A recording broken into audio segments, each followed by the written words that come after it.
손병희의 나란히 가지 않아도.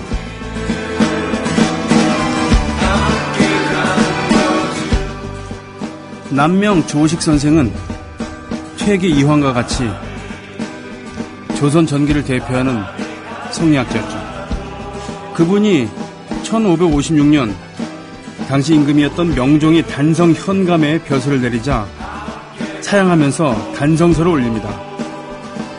나라의 근본은 없어졌고 하늘의 뜻도 민심도 이미 떠나버렸습니다. 큰 고목이 100년 동안 벌레에 먹혀서 그 진이 다 말라버렸느니 언제 폭풍우를 만나 쓰러질지 모르는 지경에 이르렀습니다. 문정왕후께서는 생각이 깊으시지만 깊숙한 궁중의 한 과부에 지나지 않고 전하께서는 어리시어 다만 선왕의 한 아드님이실 뿐이니 천가지 백가지의 천재와 억만갈래의 인심을 무엇으로 감당해내며 무엇으로 수습하겠습니까? 이런 내용이었대요. 여기 문정왕후는 바로 명종 뒤에서 수렴청정을 했었던 여걸이었죠. 이때 임금은 대단히 노여하면서 안색이 온화하지 않고 음성도 고르지 않았대요. 사관이 그렇게 주석을 달았대. 하지만 명종은 조식이 시골에 은거하는 선비이기 때문에 너거리 용납하고 죄를 묻지 않는다라고 했습니다. 이와 같이 전제군주 시대에도 경연과 상소, 언관 등으로 언론의 자유는 보장됐대요. 자, 이정현 자기 넷이 아니라고요? 넷이가 아니면 상궁입니까?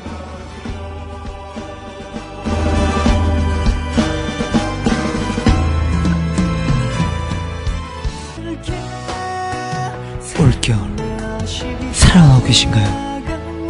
사랑하는 사람과 이 노래를 들어보세요.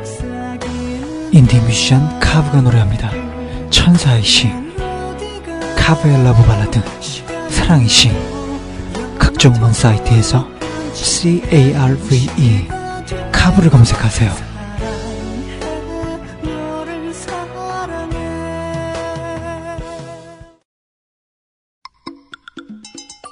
조현상 조합원 신청 광고입니다. 각종 성인병 예방과 변비, 다이어트에 좋지만 먹기엔 불편했던 현미. 배아 현미가 그 고민을 해결해드립니다. 특허받은 도전기술로 쌀밥처럼 먹기 좋은 배아 현미. 10kg에 37,000원, 20kg에 70,000원이며 무료로 배송해드립니다. 문의는 070-7592-6958, 070-7592-6958로 하시기 바랍니다.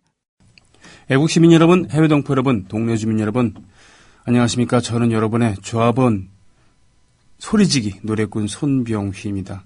145태때 서울 내려와. 내 고향 충청도. 조영남 씨가 부른 노래. 이 노래는 원래 미국 노래입니다. 미국 노래에 번안해서 부른 거죠. 조영남 씨는 그런 데 재주가 있었습니다. 처음 데뷔할 때부터 딜라일라라고 하는 그런 노래, 탐 존스의 노래를 번안해서 불렀었죠. 성악가였는데, 성악도였는데 그 노래를 부르면서 가창력과 끼가 인정을 받아서 그야말로 혜성같이 나타나는, 자고 일어나니까 유명해진 그런 분이 되었습니다. 대전에서 뵙겠습니다. 대전. 모레군요. 설렘과 더불어 아쉬움이 남습니다. 설렘은 물론 대전에 가서 조합원 여러분들을 만날 수 있다는 것이고요. 아쉬움은 이게 마지막 순서라는 겁니다. 마지막 순서. 6번에 걸친 지역 협의회, 순회, 공개방송, 그리고 공연. 그 마지막이죠. 저는 부산 갈 때는 선약이 있어 못 갔습니다만 미리 김용민 국장으로부터 그날 말고서는 모두 찜을 당했기 때문에 나머지 5번은 모두 갈 수 있었습니다. 예, 마지막이죠. 마지막을 서울에서 장식할 수 없을까 이런 생각도 했었던 모양입니다만 여건이 안 돼서 그냥 대전에서 말았습니다. 인천, 부산, 대구, 광주, 전주, 대전. 이렇게 남쪽에서 북쪽으로 가는 그런 형상이 되었었는데요.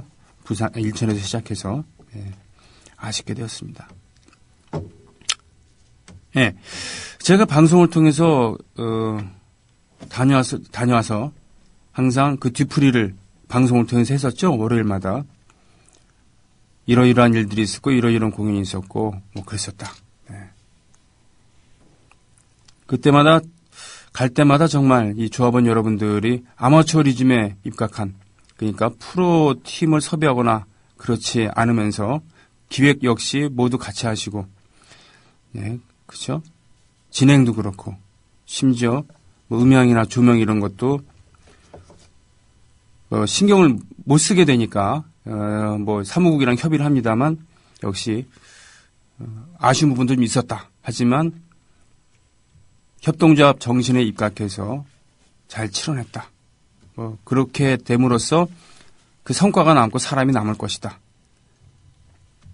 외부 업체를 부른다면은 돈은 돈대로 쓰고 이 성과로 남진 않을 것이다. 뭐 이런 얘기를 그때마다 조금씩 했습니다만 어떤 분들은 왜 조합원들이 힘들어서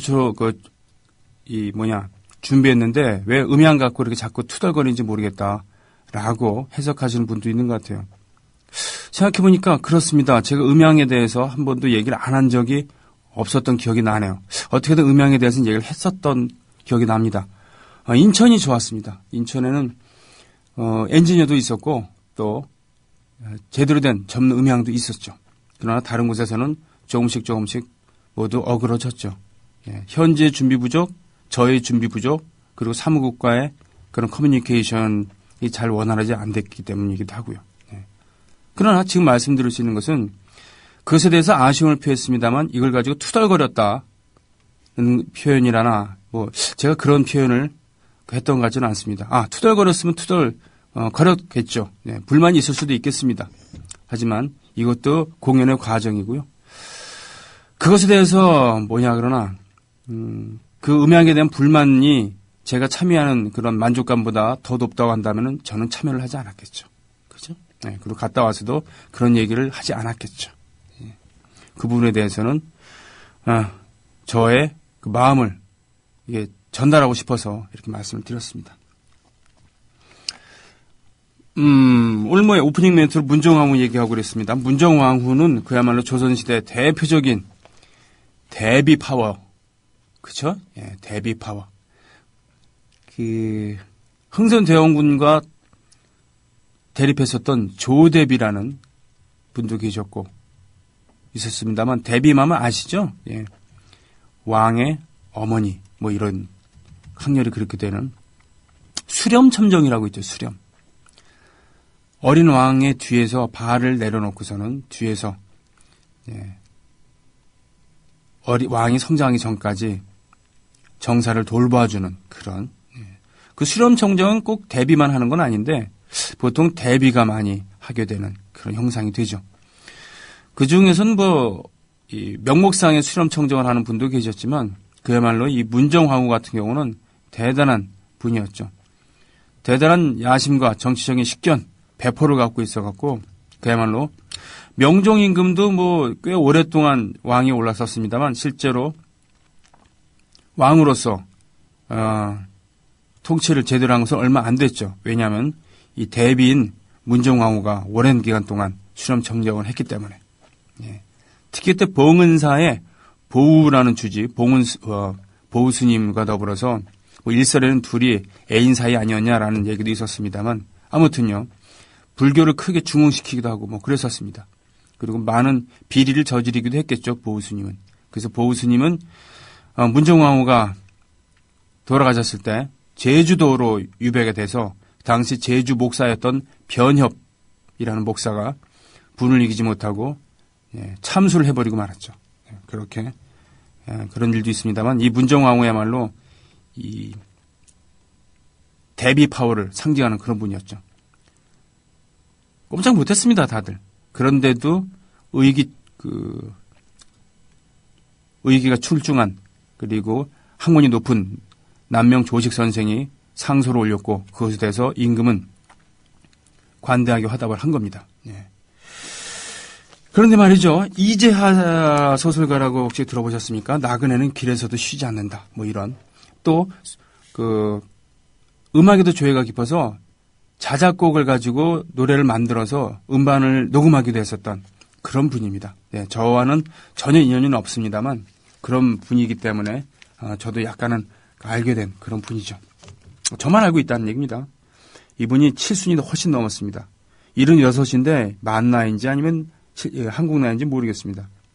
우리나라에서 가장 오래된 현대 문학이라고 하는 문예지 1955년에 창간했던 이 문예지의 연재가 거부당했다고 합니다.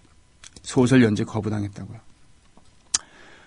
페이스북을 통해서 이분이 쓰신 걸 보면 동짓달 초두 아침부터 날벼락을 맞는다. 에세이 연재를 소설 연재로 바꿀 때 정치 얘기는 피해달라는 주문이어서 그런 얘기 아니에요 라고 해명까지 했는데 편집 담당자가 위에서 현대소설을 바란다. 미래지향적인 우물쭈물하면서 몹시 미안해했다. 이거 현대가 배경인데요. 안 읽어보셨어요? 하다가 얼떨떨해서 입을 다물었다.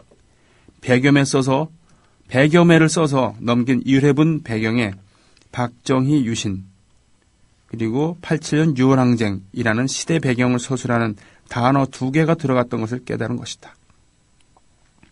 그렇죠. 바로 유신 언급했다고 그러니까 소설 연재가 잘린 겁니다. 네.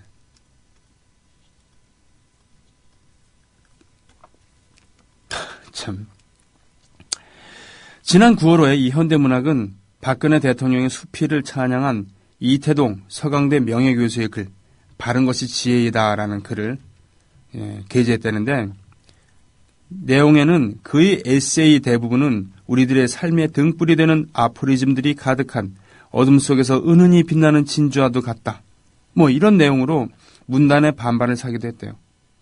객관성이 부족하고 정치적 편파 등의 질타를 받았는데 이런 글은 실어주면서 5.16 얘기, 박정희 유신과 87년 6월 항쟁이라는 단어 2개 들어갔다고 잘린 겁니다. 그래서 어제 경향신문과의 통화에서 이 이재하 선생은 박 대통령 수필 게재 여파로 착종 상태에 빠져 있다는 짐작은 같지만 그런 건 아닌 것 같다. 정권에 잘 보여 뒤탈이 없게 하려다 보니 생기는 일. 혼의 자유라는 태제가 중심이 되지 못한다면 문학도 문예지도 한낱 남루한 패션으로 전락하고 마는 것이라고 말했다. 학교 다닐 때 순수문학과 그리고 참여문학 논쟁에 대해서 많이 얘기를 들었죠.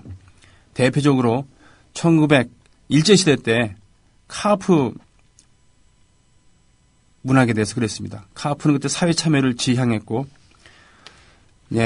일제에 대한 투쟁과 또 공산주의 운동에 관심을 보이기도 했습니다.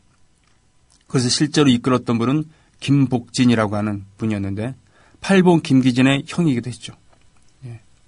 임화 이런 분들 많이 이렇게 참여했습니다만 실질적으로 이끈 분은 김복진 선생이라고 하는데 그러면서 순수 교과서에서 배울 때는 문학이란 것은 정치적이어서는 안 된다. 순수성이 흐려진다. 이런 얘기 했습니다만 사실은 근데 순수문학을 부르짖었던 그런 분들이 어떻게 됐습니까? 주로 나중에 친일을 했습니다.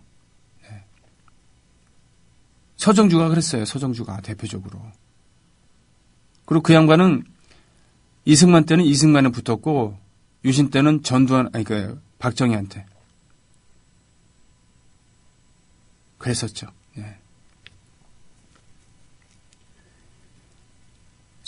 가장 순수문학을 부르짖는 분들이 가장 정치적일 수 있다는 아이러니는 여기서 비롯되는 것이죠. 안 그렇습니까? 쓸쓸한 21세기. 박정희 2세 집권 원년. 겨울을 넘어가는 그런 풍경입니다. 자, 신청곡들이 어떤 것들이 왔나요? 이 노래는 예. 이게 맞는 것 같아서 일단 올려놨어요. 찰리 리치? I Feel Love라고 올려놨는데 I Feel Love 이거는 벤지라는 영화의 주제곡이에요. 근데 이 사람이 부른 거는 I Feel Love가 없던데요 지금. 그래서 이 노래는 아닌 거죠 그럼 선생님. 그러면 다시 한번 찾아볼게요. 찰리 리치 가수는 맞아요. 맞고요. 뭔가 좀 신나는 곡 없나? 다 곡들이 분위기가 있는 그런 곡이군요. 지지 마세요. 후지 테레비. 일본 방송 같은 경우는 테레비라고 읽어야지 제맛이에요. 후지 테레비. 더불어 행복한 세상. 너와 나의 꿈이 눈앞에. 국민 TV. The Most Beautiful Girl 이라는 노래도 불렀었죠. 벤지라고 하는 개가 주인공이었던 영화, 70년대에 나왔던 영화의 그런 테마곡이었습니다. 저를 행복하게 만드는 그런 곡 중에 하나예요. 뭐냐면 저 아버지께서 육군 대학을 마치고 중령으로서 처음으로 부임하신 데가 저기 전라북도 옥구군 대야면 초산리, 지금은 이제 옥구군이 군산시가 됐습니다만 거기에 있는 부대 대대장으로 부임하셨을 때 여름방학 때 저희 삼형제, 삼남매죠. 저는 여동생이 둘인데 어머니를 따라서 글로 갔습니다. 그때부터 여름방학, 겨울방학은 무조건 아버지 계신 데 가서 있다가 왔습니다만 그때 아버지께서 듣고 계셨던 카세트 테이프, 영화음악 선곡집이었어요. 거기에 가드파더, 영화 대부의 주제곡, 폴머리 악단의 버전으로도 있었고, 나자리노라는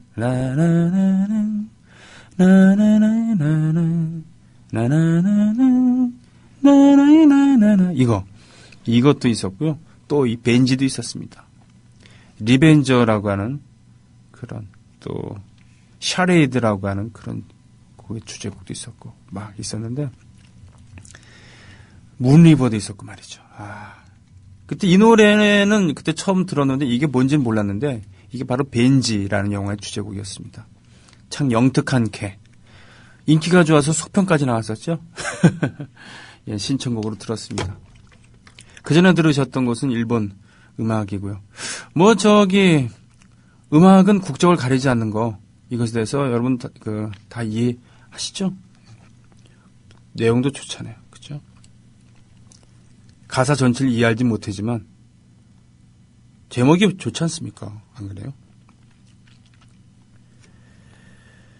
게시판 가보겠습니다.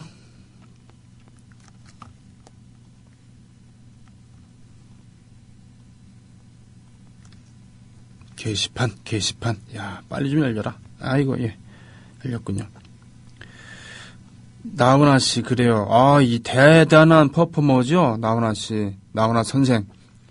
노래도 잘하지만 쇼맨십이 대단한.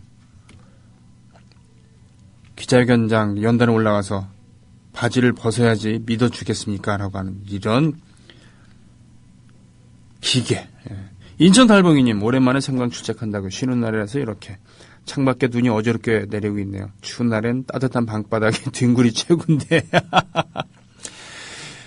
눈 오는 날에는 밖에 나가서 눈싸움 하는 게 최고죠. 라고 이야기하는 것이 바로 아이들이고, 이렇게 따뜻한 방바닥에서 뒹구리는 게 최고다 그러면 나이 들었다는 겁니다. 예?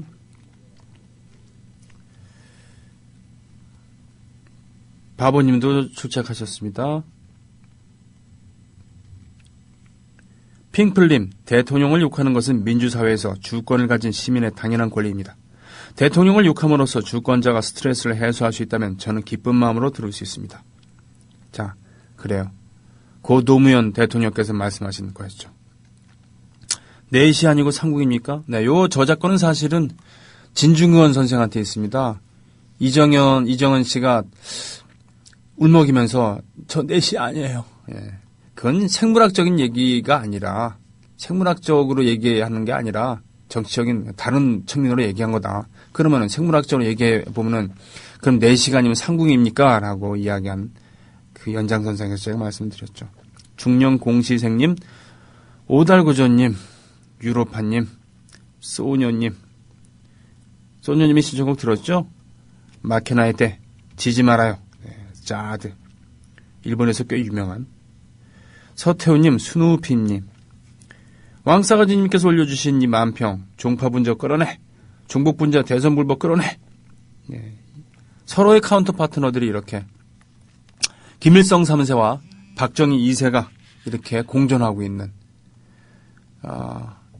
체제가 어느 때보다도 적어도 1979년 이후로는 가장 근접해 있는 남북이 이때야말로 통일의 적기가 아닐까 싶습니다. 남북 정상회담 해서 우리 뭐 생각하는 것도 비슷하고 통치도 비슷하게 하는 것 같으니까 우리 통일하는 게 어떻겠습니까? 라고 하는 어떠세요? 새로운 함성님 짜드 노래 여기서 듣다고요? 스피츠 저 스피츠 좋아합니다. 스피츠 모든 곡을 아는 건 아닙니다만 스피츠 그렇죠. 쿠사노 마사무네가 이끌고 있는 4인조 밴드 일본 칼리지 락 그러니까 그 대학 때 친구들이 만나서 연주했었던 그런 대학생 출신 밴드 중에 전설이라고 할 수 있는 특히 저는 우메보시라는 곡을 아주 좋아합니다. 우메보시 1집에 있죠. 저질리즘님 구민TV 라디오를 7시간째 듣고 있다고요. 백수처럼 보일 수도 아니면 제가 미친 건가요? 실은 오늘 시간이 널널해서 그래요. 이게 이제 라디오가 갖고 있는 그런 특성 중에 하나입니다. 틀어놓고서 네, 뭐 이런저런 일도 하고 할 수 있고 그러니까요. 그렇기 때문에 구민TV 라디오는 종일 방송을 하는 겁니다. 그죠? 네. 음악은 국경이 없지만 음악가에겐 조국이 필요하다. 그럼요. 네. 꼬부기 아빠님, 치우지아님, 초코첩님, 옥구, 개정, 군산, 제가 어린 곳을 보는 곳이라고요. 옥구에는 땅을 많이 가지고 있어서 언덕 위에서 안 보이는 곳까지 우리 땅이었는데 우와! 서울 사람들에게 거의 사기 당하다시피 싸게 팔고 서울 오는 바람에 이제는 평범한 서민이 되었습니다. 아이고 그렇군요. 인피, 초산, 옥구, 서수 이런 곳 김제만큼은 아니더라도 그래도 드넓은 호남평야 참 좋았는데요. 그죠? 예. 인피는 채만식 선생의 고향이기도 합니다. 예, 채만식. 일제시대 때 조선일보 기자도 했었고 그 당시 조선일보는 지금이랑 다른 거 아시죠? 예, 기자도 하시고 또 뛰어난 소설을 많이 발표하셨던 그런 분의 고향이었죠. 소주는 무학이고 노래는 손병이라고요? 예, 자. 더불어 행복한 세상 너와 나의 꿈이 눈앞에 국민TV